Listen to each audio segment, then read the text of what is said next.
युवाओं के बीच में कौन से मुद्दे हैं जो इस वक्त चल रहे हैं, और वोटर के तौर पर मुझे एक चीज समझाइएगा कि बतौर वोटर जब वोट देने आप जा रहे हो उससे पहले क्या माइंड मेकअप हो रहा है, क्या बन रहा है, क्या चल रहा है दिमाग में?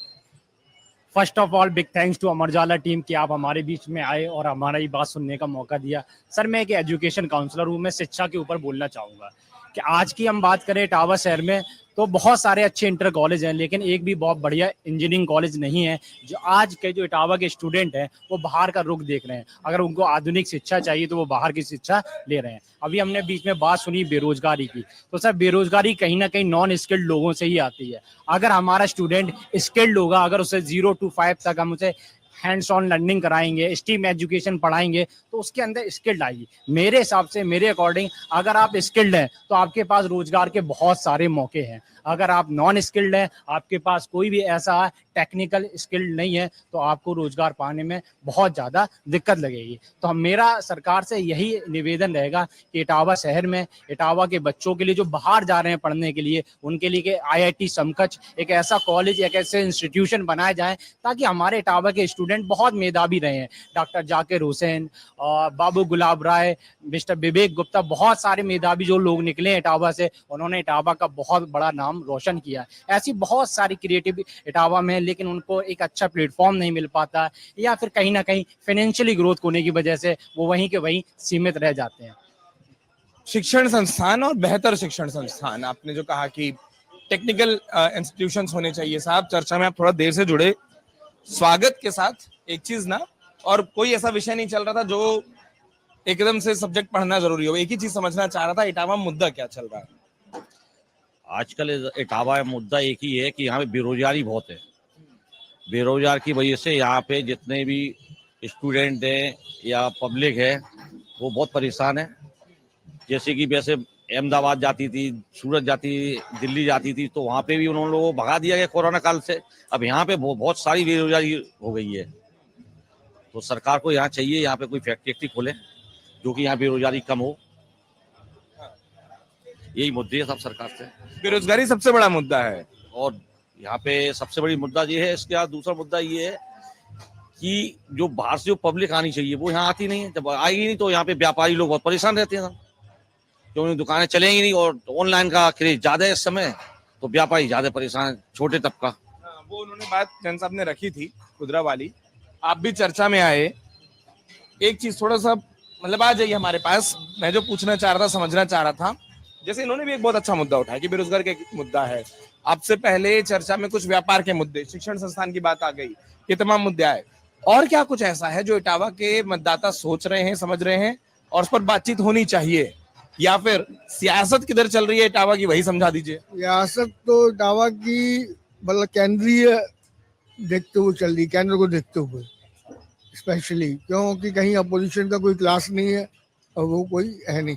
लेकिन ये है कि व्यापारी वर्ग बड़ा परेशान है, कारोबार ठप है, ऑनलाइन की वजह से हम लोग सब सफर कर रहे हैं, सबसे बड़ा बिजनेस। और GST में जो पारदर्शिता नहीं है उसकी वजह से और ज्यादा परेशानी है, उससे आदमी परेशान है और स्थिति बहुत खराब। आप बोल रहे हैं विपक्ष नहीं है, हम लोग जितना सामाजिक विज्ञान या राजनीतिक विज्ञान पढ़ते हैं, इटावा तो विपक्ष के लिए गढ़ माना जाता है। माना जाता था, लेकिन अब वो वाली स्थिति नहीं रही। जब से परिवारवाद हो गया, आपस में लड़ाई हुई, उसके बाद से विपक्ष में छिन्न भिन्न हो गया। आप खुद देख लो वोट बैंक के हिसाब से, और परिवारवाद की वजह से विपक्ष खराब हो गया। वरना जितना इटावा का डेवलपमेंट उन्होंने किया, किसी ने नहीं किया।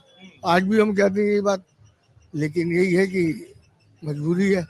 जनता के दिमाग में लग रहा है कि अराजकता फिर से आ जाएगी, और अराजकता की वजह से आदमी डरता है।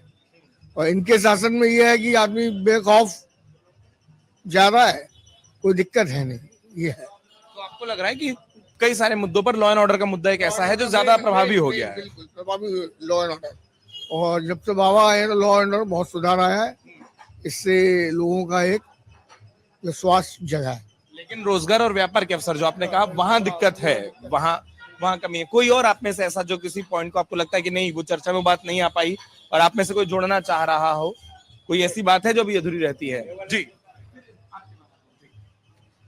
बात और चर्चा इस बात की चल रही है कि यहाँ विकास नहीं हुआ या कब से नहीं हुआ। तो विकास की जो श्रृंखला थी, जिन्हें परिवारवादी का नाम दिया जाता है, और परिवारवादी लोग कहते हैं जो आजकल की सरकार बैठी है वो यारवादी है, अगर हम परिवारवादी हैं।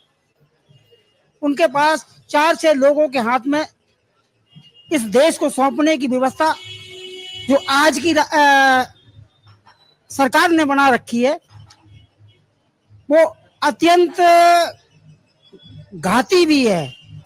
क्योंकि कुछ लोग ही अगर देश चलाएंगे तो कैसे अन्य लोग उस पर चर्चा कर पाएंगे, कैसे लोग फील्ड पे आ पाएंगे, कैसे लोग सत्ता में आ पाएंगे, कैसे लोग अंकुश लगा पाएंगे, इस बात की वो है। हमने देखा है या जाना है 10 सालों में, चूंकि 10 साल से सरकार कम से कम चल रही, 2014 में आई थी, आज 24 हो रहा है।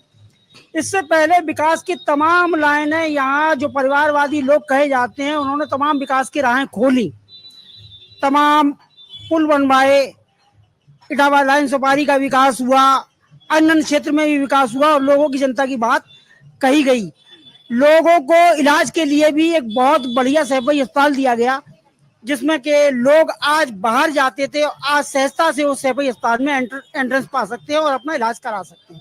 जबकि यहाँ इस बात के लिए लोगों ने कहा कि हम नौकरी दे रहे हैं। अभी अनाउंस हुआ था, सरकार ने, हमने पढ़ा है, सरकार ने अनाउंस किया था इस बात का कि हम हर वर्ष 2 करोड़ नौकरियां देंगे। अब हमने पढ़ा कि हमने इस 10 सालों में 6 लाख नौकरियां दी हैं। हमें नहीं लगता कि वो 6 लाख भी नौकरियां दी होंगी। आप देख रहे हैं कि फौज में भर्ती किस नाम से वो निकाली जा रही है, क्या नाम कहते हैं उसको, अग्निवीर जी, अग्निवीर के नाम से निकाली जा रही है। तो क्या आपको ये नहीं लगता कि अग्निवीर में जाने के बाद उसकी लाइफ स्पॉइल हो जाएगी बच्चे की? वो आने के बाद 4 साल बाद आने के बाद वो क्या करेगा, कहाँ फॉर्म भरेगा, कैसे नौकरी लग पाएगी, उसको फौज के जवानों का दर्जा भी नहीं मिल पाएगा, ये निश्चित है। तो ऐसी स्थितियां जो सरकार ने पैदा कर दी हैं, निश्चित रूप से हमें लगती हैं कि वो जनता को ठगने का काम और नई नई प्रलोभन देने का काम जो सरकार कर रही है, वो कतई ठीक नहीं है। जनता के साथ धोखेबाजी का काम हो रहा है, और ये एक सुनियोजित ढंग से राजशाही की ओर जाती हुई सरकार है। एक मुद्दा केवल स्वास्थ्य का और रह गया है कि जैसे हम लोगों को जो भी बेनिफिट मिल रहे हैं, जीएसटी वगैरह में मिल रहे हैं, वो एक्सीडेंटल के मिल रहे हैं। अब मान लीजिए कोई छोटा व्यापारी है, उसके परिवार में किसी की उसकी नॉर्मल मौत भी हो गई, अब उसको एक्सीडेंटल के अलावा कहीं से पैसा नहीं मिल रहा है, या छोटे व्यापारियों का क्या नाम आपका आयुष्मान कार्ड नहीं बन पा रहा है।